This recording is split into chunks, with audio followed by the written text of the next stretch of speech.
Assalamualaikum warahmatullahi wabarakatuh. Bismillah, alhamdulillah, la hawla wa la quwwata illa billah.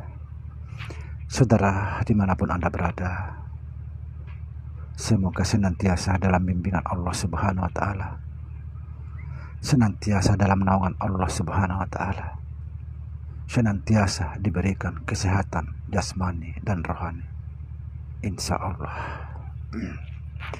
Saudara, video kali ini kita akan membahas kata kunci ibadah, sebagaimana yang difirmankan Allah Subhanahu wa ta'ala, tidak aku ciptakan jin dan manusia kecuali hanya untuk mengabdi kepadaku. Saudara, kata kunci ibadah adalah abdi. Yang dimaksud mengabdi ketika diri kita ini menjadi alat pendengaran, alat penglihatan, alat perkataan, seperti yang saya sering sebut bahwa bukanlah mata yang melihat, bukanlah telinga yang mendengar, bukanlah mulut yang berkata-kata, tetapi alat. Kita tunduk patuh kepada kodrat penciptaan. Tidak aku ciptakan jin dan manusia kecuali hanya untuk mengabdi kepadaku.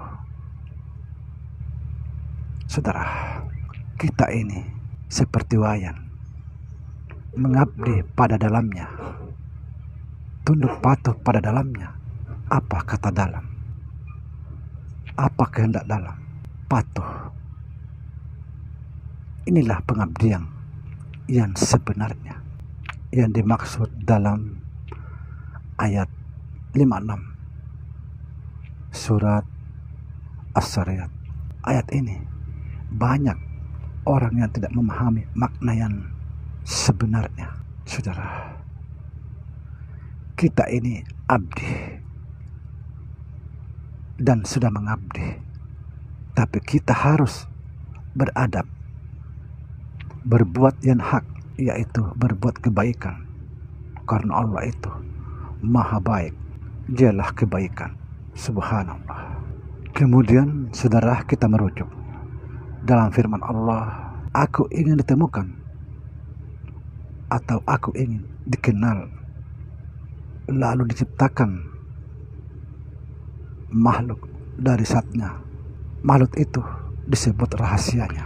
Sebenarnya surat ini turunan atau rujukan surat As-Sariyat ayat 56. Sekali lagi, surat ini turunan atau rujukan surat As-Sariyat ayat 56, yaitu awal penciptaan makhluk. Ini rujukannya. Tetapi setelah Al-Quran disalin dan dikasih titik oleh Al-Hajjaj bin Mansur, urutannya pun berubah, tidak lagi teratur. Seperti Iqra, ayat yang paling pertama, dan Al-Fatihah itu juga tertukar, karena asalnya dalam mazhab Sayyidina Utsman sesuai urutan wahyu yang diterima Rasulullah Shallallahu Alaihi Wasallam, itu masih teratur dalam masa Sayyidina Utsman. Tapi kan ada perubahan dengan alasan supaya mudah dipahami, dimaknai, justru bermacam-macam makna. Saudara, Iqra bermakna kita harus belajar terlebih dahulu mengenal Tuhan yang menciptakan kita. Itulah makna Iqra. Kita harus belajar mengenal Tuhan yang menciptakan kita. Awaluddin ma'rifatullah. Awal agama harus mengenal Allah. Awal agama mengenal Allah. Kita harus mengenal Allah. Saudara, orang tidak mengenal Allah yang menciptakan dirinya, pasti dia ucapannya selalu memojokkan orang lain. Dia merasa paling benar, paling baik, karena dia tidak mengenal Allah yang maha benar, yang maha baik. Kemudian dia merasa, na'udzubillah, berarti orang seperti ini salah dalam beragama. Salah beragama. Saudara, dimanapun Anda berada, saya mengutip sedikit kata Imam Ja'far Shiddiq. Beliau berkata,